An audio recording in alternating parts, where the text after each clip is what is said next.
prendre place dans sa présence et ouvrir avec moi vos Bibles, s'il vous plaît, dans le livre de Jean, chapitre 16, au verset 13 à 14.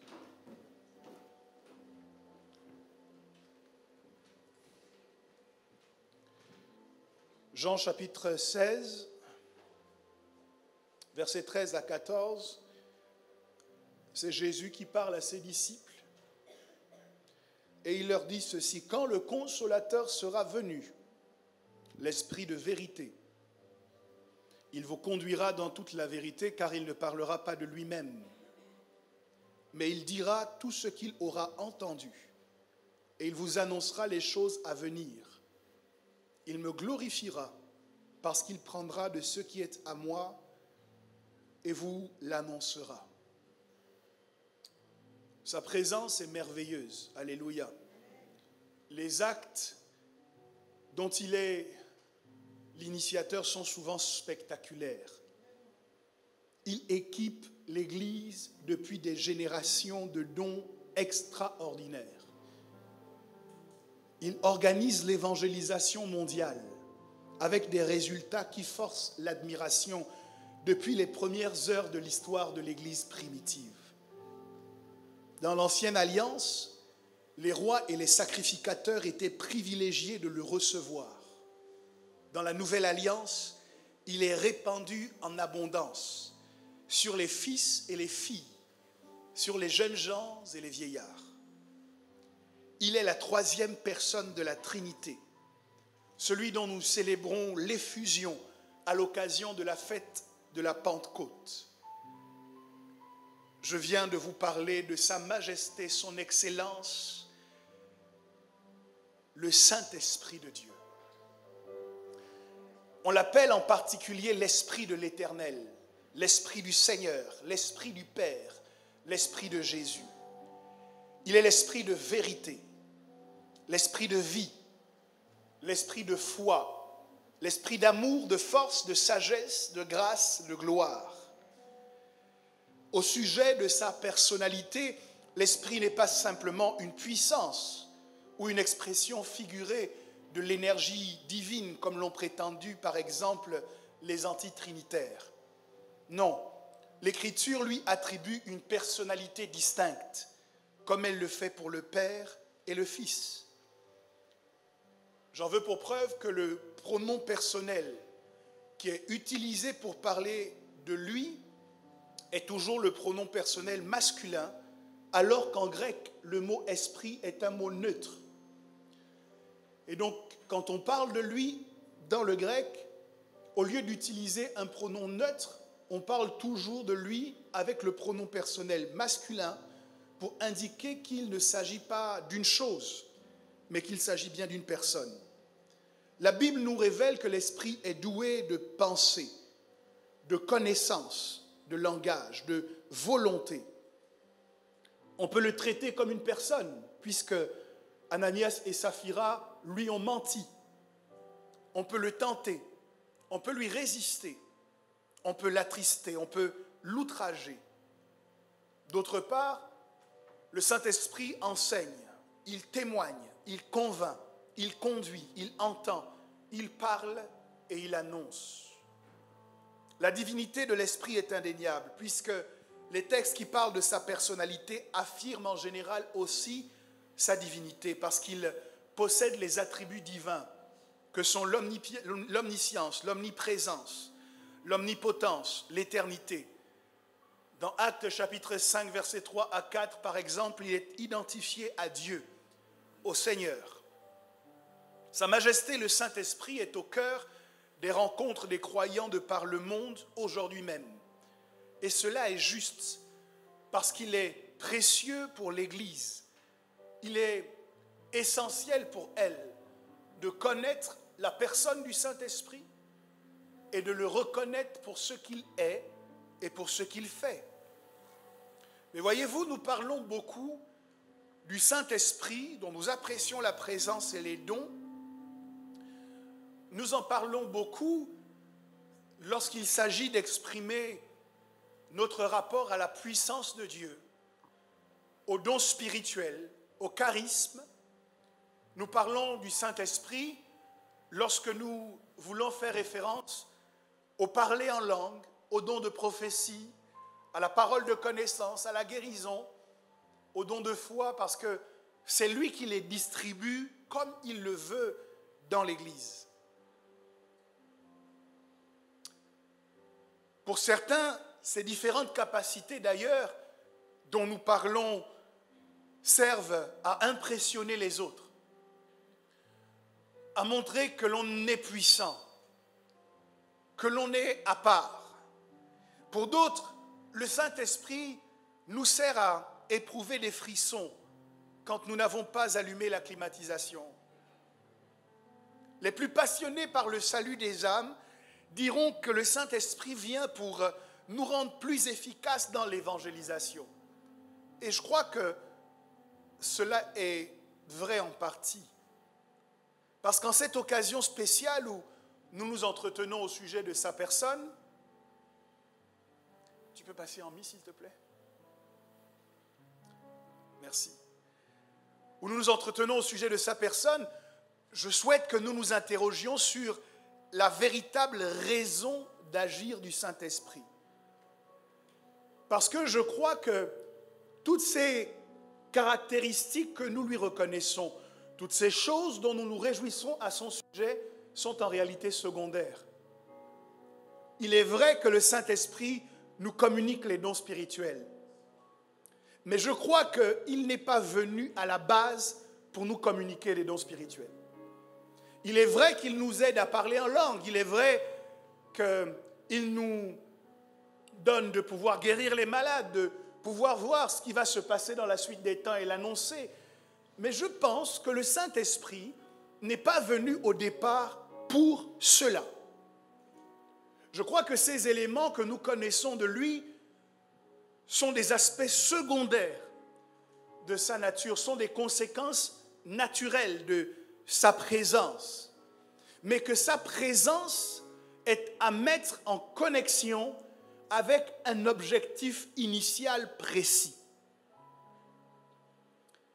Il est absolument primordial dans notre vie, et cela va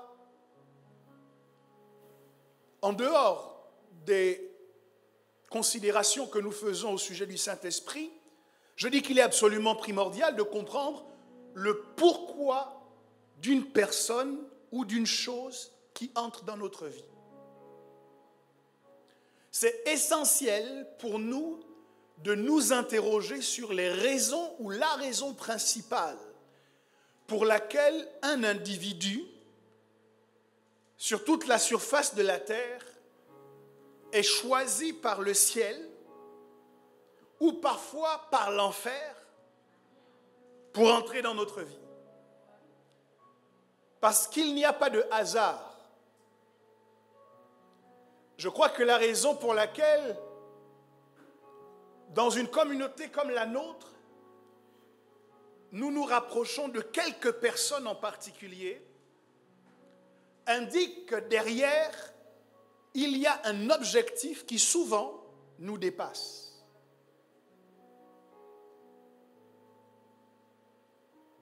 Est-ce que tu veux bien dire à ton voisin de ma part, tu dois te demander pourquoi? Cela est vrai pour les personnes que nous laissons rentrer dans notre vie. Mais c'est vrai aussi pour les choses qui rentrent dans notre vie.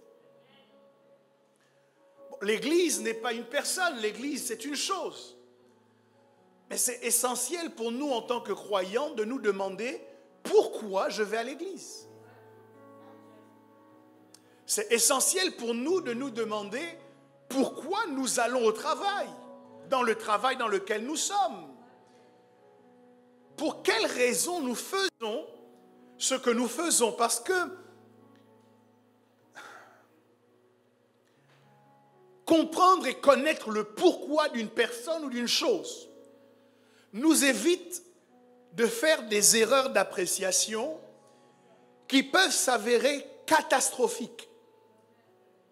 Savoir le pourquoi, lorsqu'il nous est accessible, d'une chose ou d'une personne, présente un certain nombre d'avantages que je veux vous citer ici.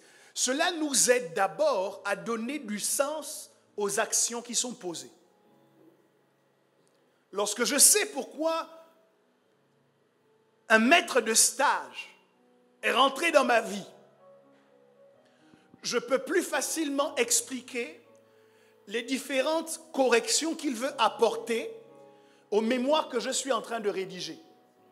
Je ne vois pas ces critiques comme une attaque et une agression contre ma personne. Mais je le vois au contraire, je les vois comme un apport à mon amélioration professionnelle. Qu'est-ce qui me permet de voir ces critiques de cette manière? C'est parce qu'au préalable, j'ai établi la base du pourquoi il rentre dans ma vie.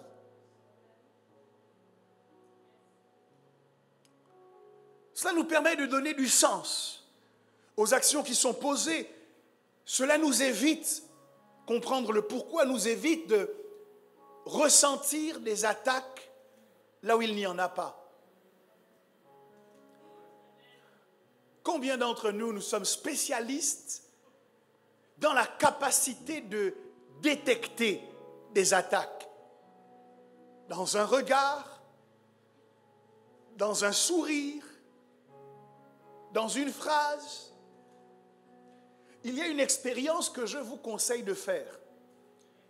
Pour vous qui êtes souvent concernés par ce que les autres disent et par ce que les autres pensent, je vous conseille une expérience.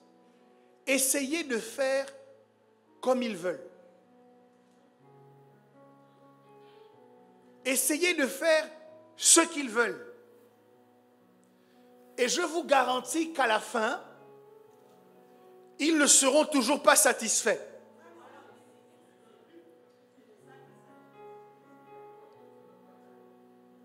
Essayez de vivre votre vie en fonction des autres et de vous plier en 4 ou en 1000 pour qu'il n'ait rien à redire à votre sujet. Mais vous vous apercevrez qu'après tous vos efforts, ils auront toujours quelque chose à dire. Donc je vous fais gagner du temps. Vivez votre vie. Essayez de vivre votre vie sans utiliser votre temps, sans utiliser vos yeux ou votre cerveau comme des outils de détection des attaques que l'on envoie contre vous. Comprendre le pourquoi des gens nous aide à donner du sens, nous évite de ressentir des choses qui n'existent pas.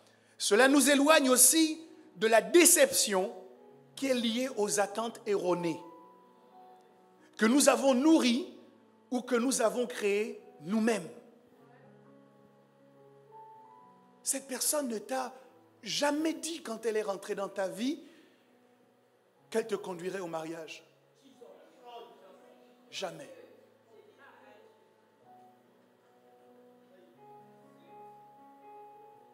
Et lorsque votre relation amicale prend fin, tu te sens complètement détruit. Et te voilà en train de te plaindre en disant « Cette personne m'a fait tellement de mal ». Mais en vérité, cette déception n'est pas liée à ses actions, mais aux attentes que tu as construites personnellement à son sujet. Et ces attentes sont le résultat de ce que tu ne t'es pas demandé. Pourquoi cette personne rentre dans ma vie? Nous serions libérés de tellement de difficultés relationnelles si nous savions dès le départ nous mettre d'accord sur le pourquoi.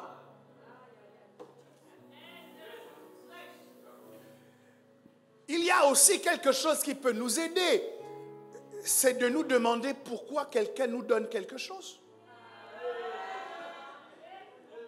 Parce que nous recevons avec plaisir toutes sortes de cadeaux, toutes sortes de présents, pour nous rendre compte quelque temps plus tard que ces présents n'étaient pas innocents, mais qu'ils avaient pour objectif de nous manipuler et de nous emmener dans une certaine direction ou de nous emmener à nous sentir redevables parce qu'on nous a aidés.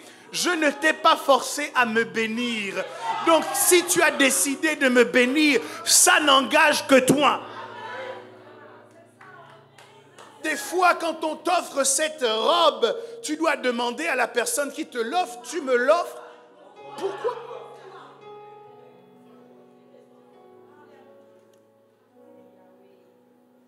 Il faut s'interroger sur le pourquoi.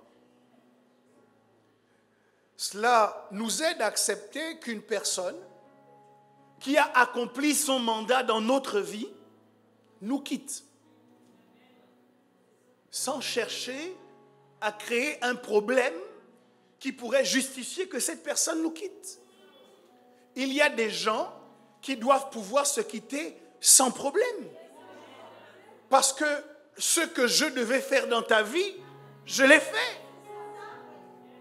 Et ce n'est pas parce que nous nous sommes rencontrés une fois que nous devons partager notre vie pour toute la vie. Il y a des rencontres qui sont ponctuelles. Abraham n'a pas cheminé toute son existence avec Melchisédek. Il a croisé Melchisédek une fois dans sa vie. Ça a suffi à changer sa vie et il ne l'a plus jamais croisé. Donc dans notre vie, il y a des Melchisédek. Et nous sommes en colère contre les Melchisédek parce qu'ils sont venus une fois et qu'ils sont repartis. Mais ce n'est pas le fait d'être repartis qui est une faute. C'est notre conviction qu'ils étaient venus pour rester qui est une erreur.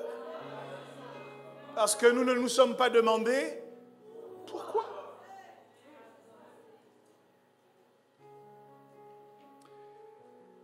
Nous interroger sur le pourquoi nous aide à devenir des alliés de ceux qui sont missionnés pour nous élever.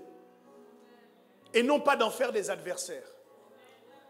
Quand nous comprenons que leur mission dans notre vie a pour objectif de nous propulser vers l'avant, nous ne les voyons pas comme des ennemis, mais au contraire, nous nous associons à eux pour changer notre vie. J'ai toujours aimé apporter cette précision au sujet de la lutte entre Jacob et l'ange. Quand l'histoire nous est racontée, nous avons le sentiment, vous connaissez l'histoire, Jacob a peur alors qu'il revient de chez son oncle Laban et qu'il va retrouver son frère Ésaü sur le chemin. Il a peur de ce qu'Ésaü va lui faire parce qu'il a truandé Ésaü, son grand frère, pour obtenir la bénédiction de leur père. Et donc, plusieurs années plus tard, alors qu'il va croiser le chemin de son frère, il est pleinement en inquiétude, en angoisse par rapport à ce que son frère va lui faire. Et il laisse donc, il divise le camp et il laisse les différentes portions du camp aller devant lui et lui il reste derrière. Il se trouve en un lieu où il se retrouve seul. Et pendant la nuit, un ange apparaît et quand l'histoire est racontée, il semble que cet ange et Jacob se battent ensemble ou se battent l'un contre l'autre pendant toute la nuit. Mais là où l'histoire m'intrigue, c'est qu'à la fin de leur bataille, quand l'ange s'apprête à partir et que Jacob lui dit « Je ne te laisserai point aller, que tu ne m'aies béni », pour le bénir, l'ange lui demande son nom. Il répond « Je suis Jacob », ce qui veut dire voleur, supplanteur. L'ange lui dit « Désormais, tu ne t'appelleras plus Jacob, mais tu seras Israël. » Israël qui signifie celui qui a lutté avec Dieu. Donc il dit « Tu seras Israël car tu as lutté avec Dieu et avec les hommes et tu as été vainqueur. » Sauf qu'il y a une différence entre lutter contre et lutter avec. Donc il semblerait que cette bataille qui est décrite dans la Bible n'oppose pas Jacob et l'ange, mais soit une coalition entre Jacob et l'ange pour affronter une autre partie de Jacob. Jacob s'associe à l'ange pour lutter avec l'ange contre ce qui en lui est voleur, ce qui en lui est supplanteur, ce qui en lui est lâche au point de laisser ses femmes et ses enfants aller devant le danger pendant que lui il reste derrière. Et lorsque nous comprenons le mandat, parce que Jacob savait que l'ange n'était pas venu pour le tuer, mais que l'ange était venu pour le bénir. Comprenant que l'ange était venu pour le bénir, il s'est associé avec l'ange plutôt que d'affronter l'ange. Lorsque nous comprenons le mandat de quelqu'un dans notre vie, même si elle arrive avec une certaine forme de violence, nous sommes les premiers à nous associer à cette personne pour que son objectif dans notre vie soit atteint, puisqu'elle n'est pas venue pour nous détruire, pour nous nuire, mais pour nous construire. Il fallait changer Jacob, et cela ne pouvait pas se faire sans difficulté. Pour vous guérir d'un certain type de mal, le médecin est obligé de vous faire du mal. Bon, peut-être que nous n'en avons plus conscience à cause de l'existence de l'anesthésie aujourd'hui, mais lorsque les sciences d'anesthésie n'étaient pas aussi développées, quand il fallait opérer quelqu'un, la douleur était telle qu'on pouvait se demander, en entendant les cris du patient, si on était vraiment en train de l'aider ou si on était en train de le torturer.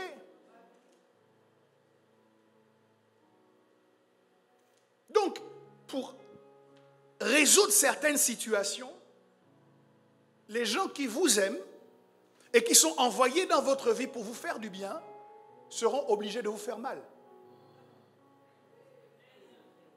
Mais la seule raison pour laquelle vous arrivez dans cet hôpital, quand votre opération a été programmée, que vous arrivez de votre plein gré, que vous vous allongez sur le lit sans vous débattre, que vous acceptez qu'on vous endorme, c'est parce que vous savez que la mission de ce médecin n'est pas de vous tuer. Donc, vous justifiez même la douleur qu'il va vous causer par le fait que vous comprenez le pourquoi derrière son action. Dis à ton voisin, tu dois savoir le pourquoi. Imaginez la catastrophe que ça serait si parce que vous voyez le médecin entrer dans votre chambre avec une seringue à la main, vous décidiez que ce médecin veut vous faire du mal et que vous leviez, que vous bandiez vos muscles pour vous défendre contre lui. Imaginez la catastrophe que ça serait si les infirmières qui viennent prendre votre tension, faire des prises de sang, réfléchissaient à 2 fois avant de rentrer dans votre chambre parce que ce patient est un patient violent. Personne ne pourrait vous soigner. Comprendre et accepter, comprendre le pourquoi nous aide à devenir des alliés de ceux qui sont missionnés pour nous élever. Comprendre le pourquoi nous aide aussi à dire, à un moment donné, si les effets de cette relation sont conformes à ce pourquoi elle existe. Ouais, nous sommes en relation depuis 2 ans. Et au départ, quand nous sommes entrés en relation, l'objectif c'était que nous nous construisions mutuellement. Mais quand je tire les conclusions au bout de 2 ans de relation, je me rends compte qu'il n'y a que des problèmes, que des disputes, que de la méchanceté, que de la haine. Qu'est-ce qui fait que je peux m'arrêter et dire « je n'accepte pas ça » ? C'est parce qu'au départ, je connais le pourquoi. Si je ne sais pas pourquoi je suis rentré dans cette relation, je vais considérer tout ce qui arrive comme quelque chose de normal. Un mari qui a épousé une femme l'a épousée avec en objectif un pourquoi. De prendre soin d'elle, de la chérir, de s'occuper d'elle et à aucun moment de lever la main sur elle. Mais il existe des relations dysfonctionnelles dans lesquelles Certaines femmes peuvent justifier la violence d'un mari pour une raison simple, c'est qu'elles ont oublié le pourquoi. Te souvenir du pourquoi te permettra de dire « Je ne me suis pas marié pour ça ». Il y a quelque chose qui cloche dans cette relation. Il y a quelque chose qui ne marche pas. Soit on organise les choses différemment, soit cette relation doit s'arrêter.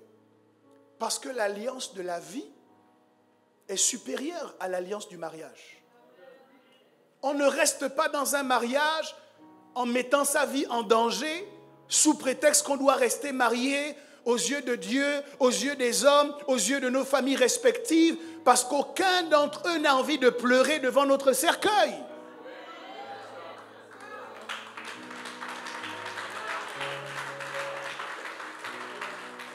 Si ta vie est mise en danger, souviens-toi que l'alliance de la vie est supérieure à l'alliance du mariage. Je pourrais le dire aussi pour ce qui concerne le travail. Combien de salariés se ruinent la santé pour leur entreprise? Vous devez savoir que l'alliance de la vie est supérieure au contrat qui vous lie avec cette entreprise. Et si y travailler vous met dans un état de stress qui vous bouffe la santé, vous devez être capable à un moment de dire « Je n'ai pas signé pour ça ». Je n'ai pas signé pour être harcelé moralement, sexuellement. Je n'ai pas signé pour être mis sous pression en permanence. Je n'ai pas signé pour être payé des clopinettes. Je n'ai pas signé pour avoir du mal lorsque je viens au travail, avoir la boule au ventre. Non! Me souvenir du pourquoi j'ai signé me permettra d'arrêter les frais avant qu'il ne soit trop tard. Parce qu'il est précieux de savoir le pourquoi. En montant dans une voiture, vos attentes seront fortement déçues. Si vous pensez qu'elle a pour but de vous aider à décoller, pour atterrir dans un autre pays, quel que soit le prix qu'elle a coûté, son mandat n'est pas de voler, mais de rouler. Assure-toi que tu ne confonds pas la personne qui est à ta gauche.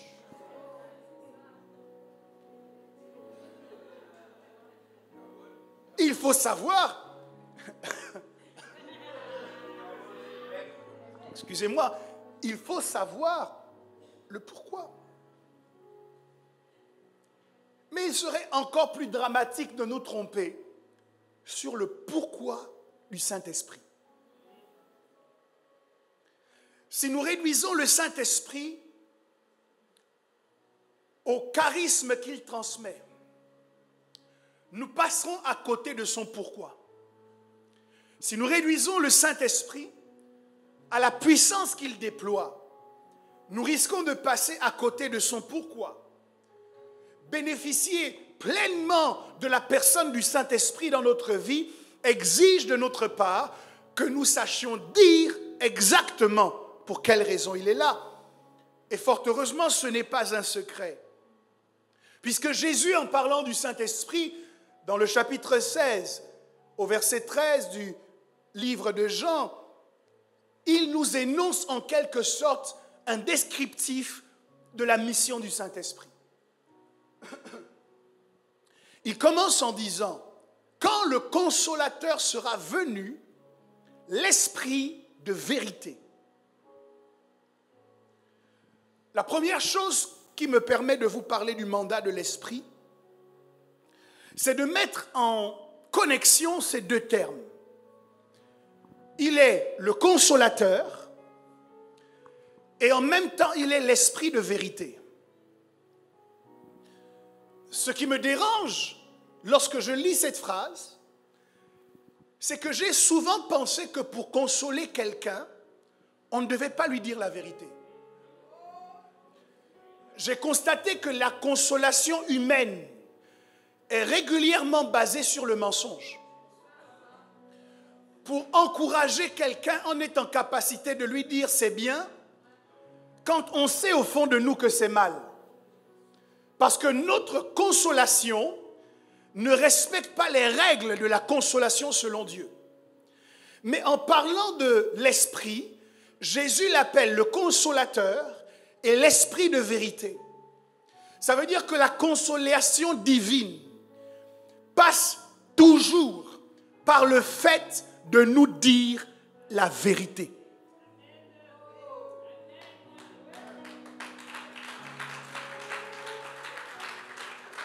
Je le redis, une consolation qui vient de Dieu sera toujours basée sur ce qui est vrai.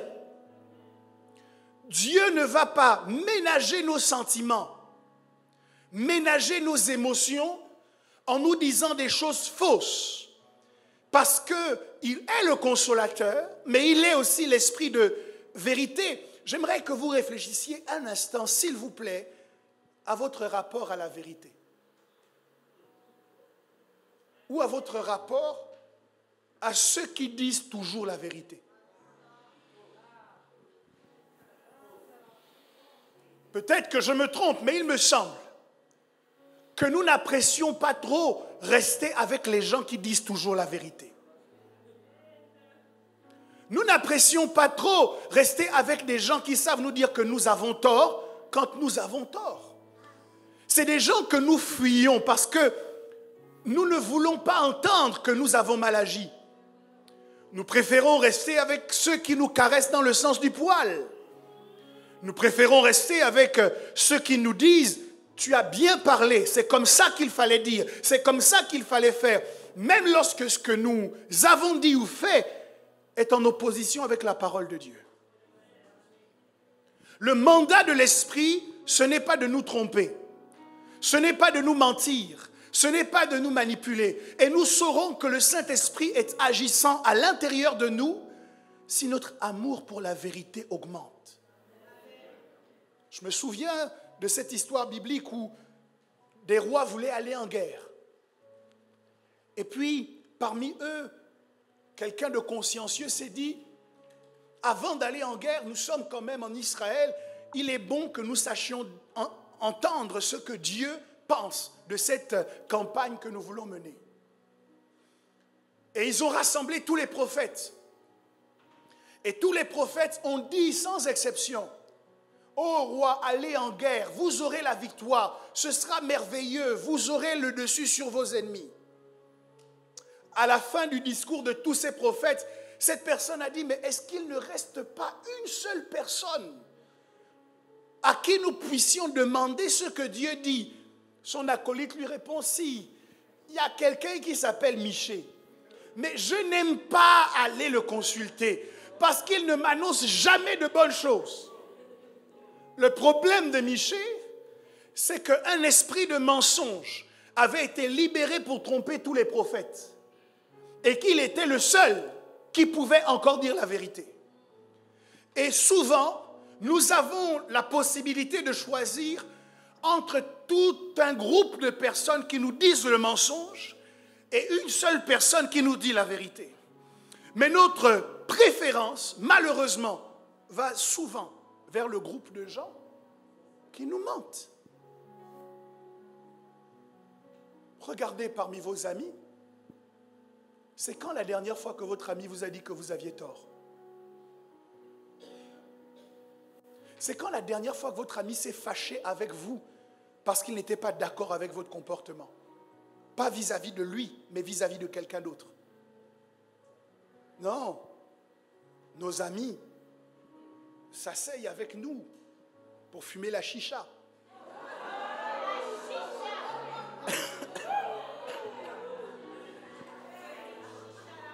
Et entre deux bouffées, il nous explique, non, mais tu sais, moi j'ai toujours su que cette personne était jalouse de toi. Mais tu sais, tu n'as pas besoin d'elle. Hein? Le consolateur est l'esprit de vérité.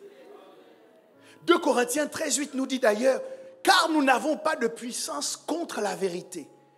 Nous n'en avons que pour la vérité.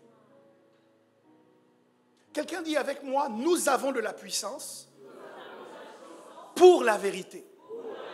Ça veut dire que si la puissance que tu exerces réussit à être efficace contre la vérité, ce n'est pas la puissance de Dieu. Toute influence, toute autorité, toute capacité de diriger quelqu'un qui est basée sur la manipulation, sur la tromperie et sur le mensonge, vient tout droit du fin fond de l'enfer. Parce que nous n'avons pas de puissance contre la vérité. J'aimerais que tu saches dire à celui qui vient chercher conseil auprès de toi et qui essaye de te pousser à lui dire qu'il fait bien alors qu'il fait mal, que tu lui répondes, je n'ai pas de puissance contre la vérité. Je n'en ai que pour la vérité. Et la vérité, c'est que tu as mal agi, repens-toi. Au lieu de dire, si je lui dis la vérité, je risque de perdre son amitié. Deuxièmement, Jésus dit, il vous conduira dans toute la vérité. L'Esprit Saint a pour mandat de nous conduire dans toute la vérité. Ce qui est normal parce que préalablement, il est appelé l'Esprit de vérité. Donc en fait, il nous conduit dans ce qu'il est. Il nous conduit dans sa nature. Il nous conduit dans son identité. Et je m'inquiète dans notre génération de voir des gens qui veulent conduire dans ce qu'ils ne sont pas, qui veulent conseiller dans ce qu'ils ne connaissent pas, qui veulent diriger dans ce qu'ils ne maîtrisent pas. Nous avons une pléthore de coachs et d'influenceurs qui sont en vérité de vrais influencés. Nous avons pléthore de prédicateurs qui n'ont pas assez écouté avant de prêcher et qui n'ont pas assez appliqué avant de prêcher, qui viennent dire des choses qui ne se disent pas. Vous ne pouvez pas conduire les gens là où vous n'êtes pas allés. Au moins en esprit.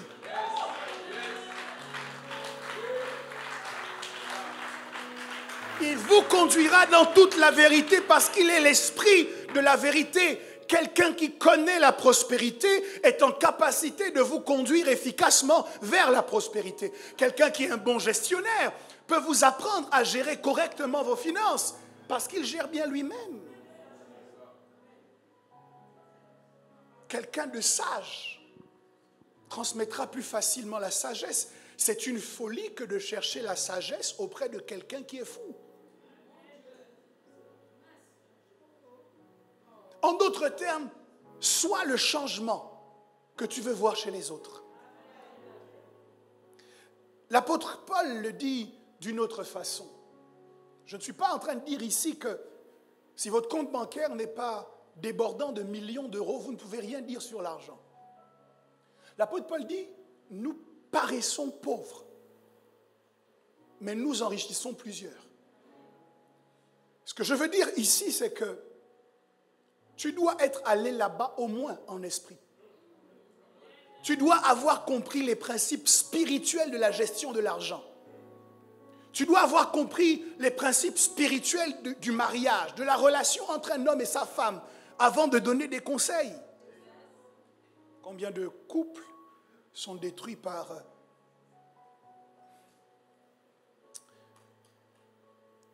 ceux-là qui parlent sans savoir de quoi ils parlent. Il y a quelqu'un qui a dit, entre le bois et l'écorce, il ne faut pas mettre son doigt.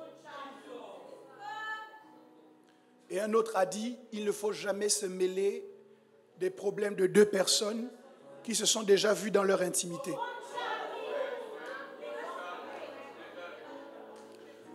Parce que quand ils auront des problèmes, tu sauras. Quand ils se seront réconciliés, tu ne sauras pas.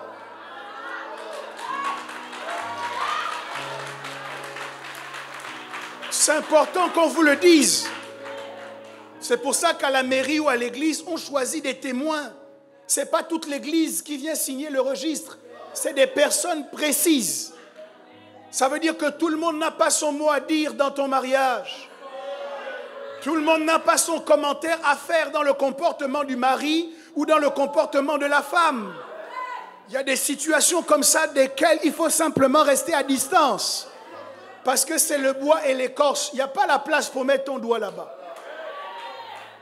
C'est important que vous le sachiez. Même dans le cadre des relations familiales, les enfants n'ont rien à dire quand il y a un problème entre le papa et la maman. Vous devez prendre votre distance et les regarder. Parce que vous n'avez pas la possibilité de mettre votre doigt là-bas. Bon. C'est comme ça qu'on nous a appris la vie, mais aujourd'hui... Troisième chose que le Saint-Esprit fera, il ne parlera pas de lui-même. Si le Saint-Esprit qui est Dieu vient et ne parle pas de lui-même, alors qu'il partage la même nature que Dieu, à combien plus forte raison, vous et moi, quand nous prenons la parole, nous ne devons pas parler de nous-mêmes. Nous sommes remplis de nos opinions, nous sommes remplis de notre façon de comprendre la Bible, nous sommes remplis de nos pensées, de nos convictions personnelles que nous avons basées et construites parfois à partir d'informations erronées. Mais le Saint-Esprit nous donne un exemple. Il dit, dans cette affaire, je ne parle pas de moi-même, je prends de ce qui est en Christ. Et je me souviens que Jésus disait à ses apôtres, lorsqu'ils vous conduiront devant les tribunaux, ne vous inquiétez pas de ce que vous avez à dire, mais ce que vous direz vous sera communiqué à l'heure même. Parce que dans cette situation, dans cette histoire, ce n'est pas notre opinion qui compte, ce n'est pas notre conviction qui compte, ce qui compte, c'est ce que Dieu déclare. Puisque nous faisons fonction d'ambassadeurs, agissons comme des ambassadeurs. Ce n'est pas notre opinion sur l'euthanasie que nous devons distribuer sur les réseaux sociaux. C'est que dit la Bible au sujet de la vie et de la mort. Qui est-ce qui donne le souffle de vie? Qui est-ce qui le reprend? Est-ce quelqu'un qui a fait 7 années d'études ou est-ce le Dieu qui a donné le souffle de vie qui est en capacité de le reprendre? Il ne parlera pas de lui-même. C'est une difficulté que nous avons aujourd'hui parce que tous ces débats qui sont en société nous perdent parfois en tant que chrétiens, puisque nous devons nous positionner et nous essayons de le faire selon des arguments humains. Qui n'a pas déjà entendu parler de la défense de l'avortement par cet argument sacré? Et si elle s'est fait violer? Tout le monde justifie la défense de l'avortement par le fait que c'est potentiellement le résultat d'un viol. Vous croyez que tous les avortements qui sont pratiqués aujourd'hui le sont parce qu'il y a eu viol? Et en tant qu'être humain, ça nous heurte de dire ces choses. Mais c'est parce que justement, Dieu sait que émotionnellement, nous ne serons pas à même d'assumer certaines choses, qu'il ne nous demande pas de mettre nos émotions. Il nous demande de lire la constitution du royaume des cieux. L'Esprit Saint lui-même, qui partage la même nature que Dieu, décide de ne pas parler de son propre chef, mais d'aller puiser dans ce qui se trouve en Dieu, dans ce qui se trouve en Christ. Et c'est sur cette base qu'il parle à l'Église de Christ. Interrogeons-nous sur la manière dont nous abordons certaines questions sociétales aujourd'hui. C'est d'autant plus important que nous aurons l'occasion d'entendre à la fin de ce culte un frère en Christ qui est l'actuel député de la circonscription de Noisiel. Ok, il y a beaucoup de circonscriptions. Et qui nous fait l'honneur de sa présence. C'est M. Patrice Anato. Je vous demande qu'on acclame le Seigneur pour lui.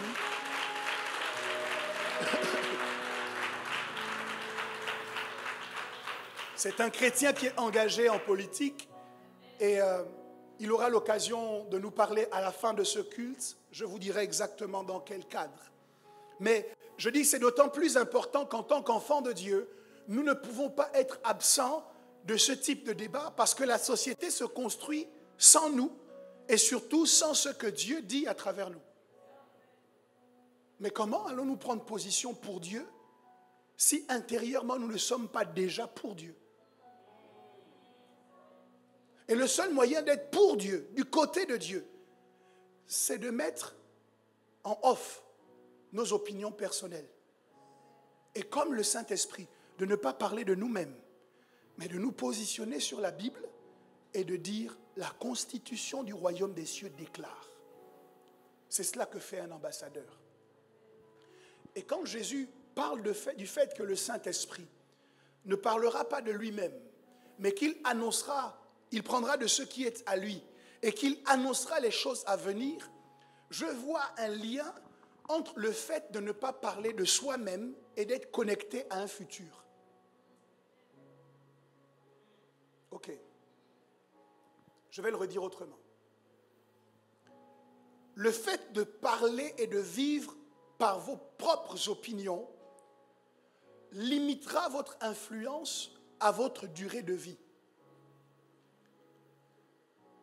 Mais le fait d'être l'amplificateur d'une voix qui est supérieure à vous, vous connecte à une longévité beaucoup plus grande que votre souffle de vie. Aujourd'hui, nous parlons de l'Évangile. Mais nous ne sommes pas les premiers à parler de l'Évangile. Depuis les premières heures de notre calendrier, il y a des gens qui en ont parlé, qui ont été mis à mort, et d'autres ont pris le relais. Et cela s'est fait ainsi de génération en génération, jusqu'à ce que nous soyons aujourd'hui en train d'en parler. Ce qui donne de la pérennité à l'évangile que nous prêchons, c'est que ce n'est pas notre évangile. Ce n'est pas nous qui l'avons pensé, ce n'est pas nous qui l'avons inventé, mais il vient de Dieu et nous avons simplement la responsabilité de le prendre en Dieu et de le proclamer aux hommes. Ça veut dire que si nous voulons avoir un avenir, nous devons nous vider de nous-mêmes pour nous remplir de celui qui maîtrise le futur. Il dit, car je connais les projets que j'ai formés sur vous. Ce sont des projets de paix et non de malheur, afin de vous donner un avenir et de l'espérance. En d'autres termes, avoir un avenir est conditionné par le fait que je vive selon les projets de Dieu pour moi. Si je ne vis pas en adéquation avec ses projets pour moi, je n'ai pas d'avenir. Ou ce que j'appelle mon avenir n'en est pas un selon sa définition. Et je finis avec ce dernier point qui pour moi est le plus important. En vérité, tous ces 4 points précédents ont pour objectif d'arriver à ce dénouement. Jésus dit à la fin, « Il me glorifiera ». Je crois que le mandat par excellence du Saint-Esprit, c'est de glorifier Jésus. Si ceux qui sont aux Lumières peuvent me donner un coup de main, j'aimerais que tous ces projecteurs-là soient tournés vers moi. S'il vous plaît. Je veux illustrer quelque chose avec le matériel que nous avons. Ok. Je ne demande pas cela parce que j'ai faim et j'ai soif d'exposition, mais parce que je veux illustrer mon propos. Le Saint-Esprit emmène les dons spirituels, les charismes que nous connaissons.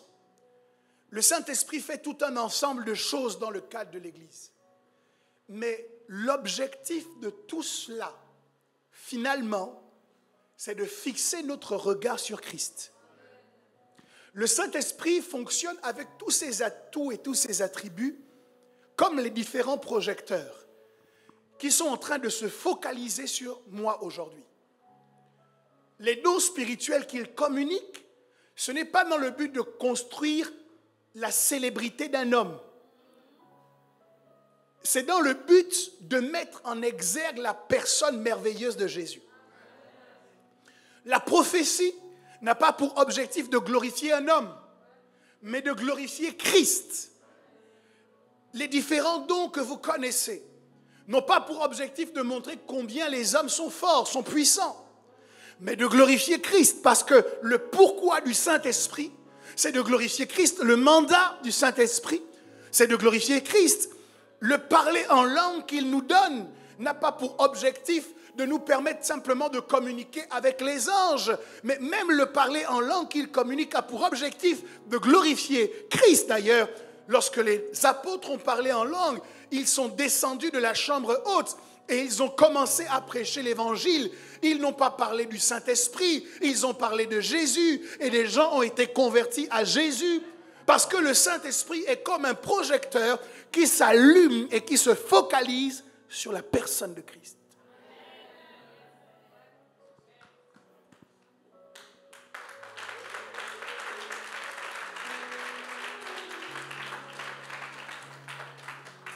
Pourquoi c'est essentiel?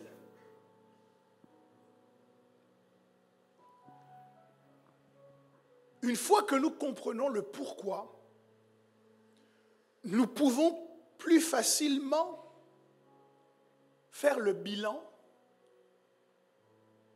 de ce qui s'est produit vraiment dans notre vie depuis que nous sommes en relation avec le Saint-Esprit.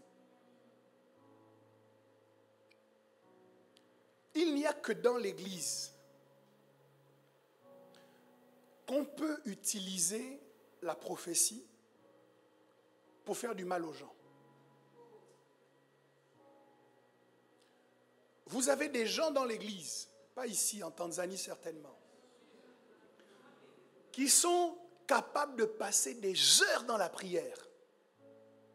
Mais quand ils sortent de leur temps de prière, ce sont des démons ambulants. Les croyants ont réussi l'exploit de déconnecter le Saint-Esprit ou les atouts du Saint-Esprit de son mandat initial. Quelqu'un qui a le Saint-Esprit se remarque par sa ressemblance à Jésus. Il ne se remarque pas par sa capacité à parler en langue, pas par sa capacité à poser les mains sur les gens et les gens tombent et les gens sont guéris. Non. Il se remarque, en fait, le mandat du Saint-Esprit est accompli dans sa vie lorsqu'il y a un avant et un après. Et que tous les jours qu'il passe, il en arrive à ressembler davantage à Jésus. Prête-moi ta bouche, s'il te plaît, et demande à ton voisin de ma part, est-ce que tu ressembles à Jésus?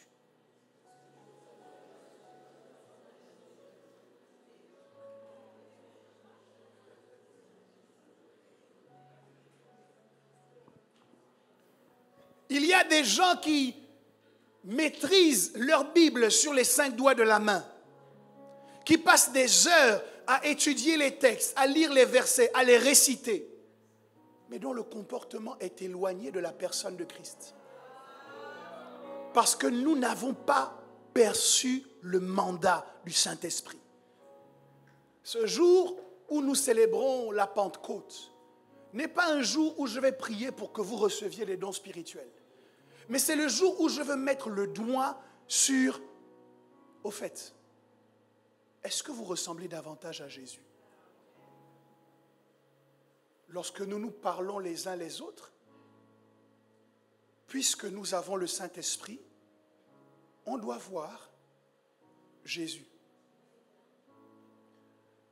Dans les attentes que nous avons les uns des autres, les attitudes que nous avons les uns envers les autres, on doit voir Jésus.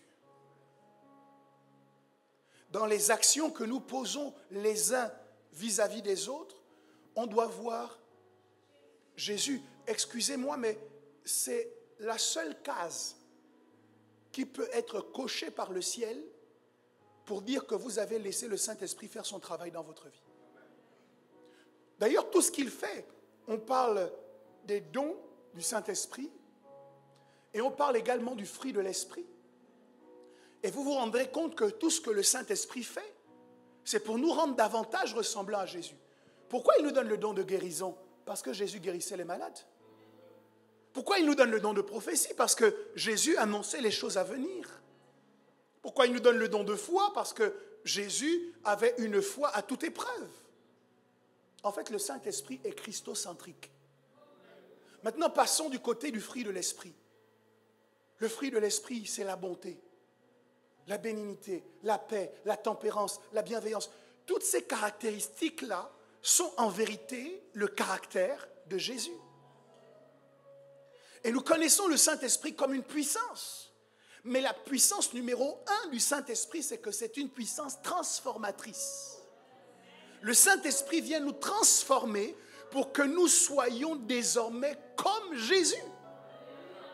C'est par lui que nous sommes en capacité de nous écrier Abba Père. Ça veut dire que c'est lui qui nous fait rentrer dans la famille de Dieu. Nous étions des étrangers. C'est lui qui nous coach en disant maintenant que tu es membre de cette famille, on ne se comporte plus comme ça. Voilà comment tu dois te comporter. Quand tu as un problème avec ton frère, tu vas le voir. Et tu parles avec lui, non pas dans le but de l'acculer, mais dans le but de trouver une solution d'apaisement pour que vous sortiez tous les deux grandis de cette situation. Parce que dans notre royaume, c'est comme ça que ça fonctionne. Celui qui fait cela, c'est le Saint-Esprit. Parce que nous ne pouvons pas réussir à le faire par nous-mêmes. La chair est trop forte en nous. Donc nous avons besoin de la puissance de Dieu pour nous rendre capables de dire non, je n'agirai pas selon la chair dans cette histoire, mais j'agirai selon l'Esprit. Providence, pour moi, est une église qui compte dans le royaume des cieux si, à travers Providence, il y a des gens qui sont amenés à ressembler davantage à Jésus.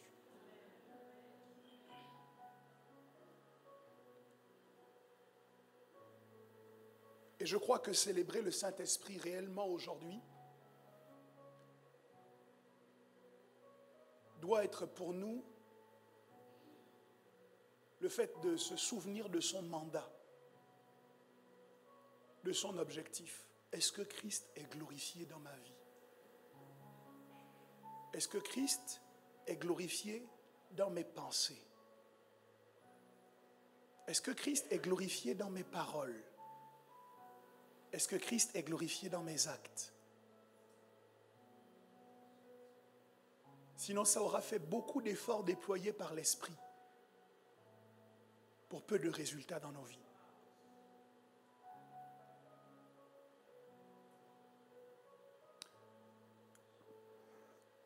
Si cela a du sens pour quelqu'un ici, je lui propose de se tenir sur ses deux pieds.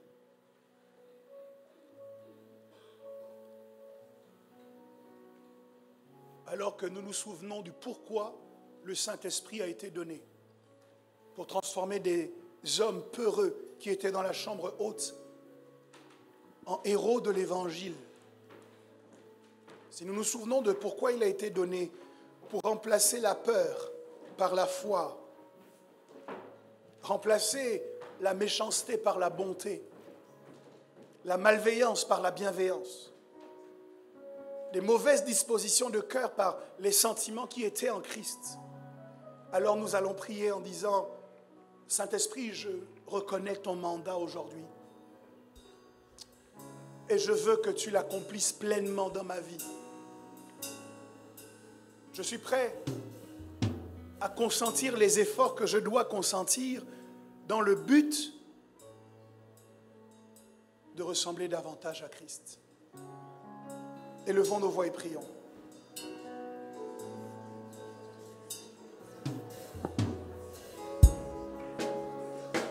Disons, Saint-Esprit, je reconnais ton mandat.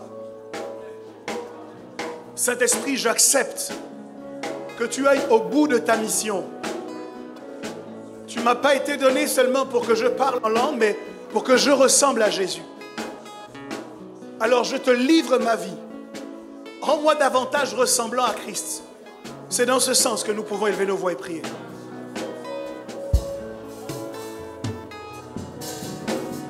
Tu viens glorifier Jésus. Tu viens glorifier le Christ. Et ce matin, nous voulons reconnaître qu'il nous est arrivé de perdre de vue ce que tu venais faire. Nous t'avons invoqué pour ta puissance, sans accepter que ce soit une puissance qui transforme. Mais ce matin, nous demandons que le processus de transformation soit redéclenché, réenclenché. Esprit de Jésus, viens reconnecter un homme, une femme à la nécessité pour lui de ressembler au Messie. Tu peux prier encore. Tu peux soupirer après cela. Tu dois ressembler à Jésus. Tu dois ressembler à Jésus. Nous devons représenter valablement Christ. Où que nous soyons, quoi que nous fassions.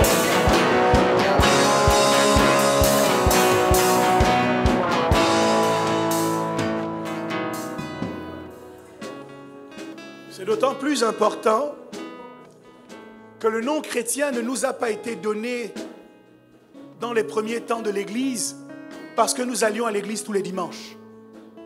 Les premières personnes qu'on a appelées chrétiens, on ne les a pas appelés chrétiens parce qu'ils parlaient en langue. On ne les a pas appelés chrétiens parce qu'ils se réunissaient, mais on les a appelés chrétiens parce qu'ils ressemblaient à Jésus.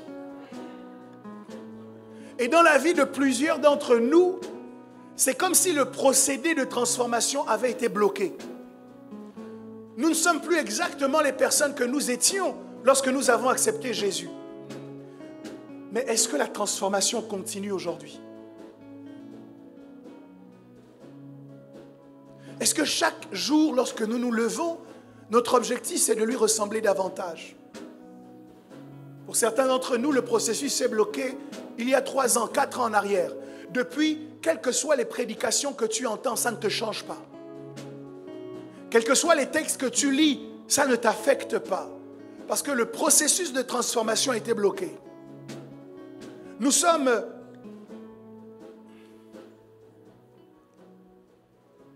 toujours en attente de plus de révélations. Mais nous entendons révélation sur révélation sans transformation.